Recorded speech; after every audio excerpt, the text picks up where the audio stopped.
هنا في محافظة الشرقية من 10 سنين، وفي ناس من 12 سنة وناس من 15 سنة، وبقالنا بنستنى ان احنا حد يسأل فينا، ما حد سأل فينا.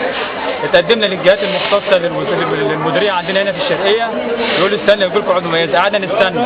يقولوا استنى في 2007 2008 2009 2010 2011. خدنا ناس مننا عملها عقود مميزة في 2007،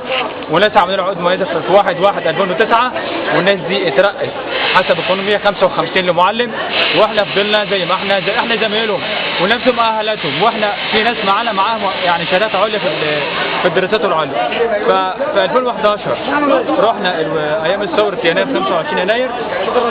رحنا لوزير التربيه والتعليم ورئيس الوزراء، جبنا موافقه وزير الماليه على تثبيتنا، وجبنا موافقه تنظيم الوزاره على تثبيتنا، وجبنا قرار من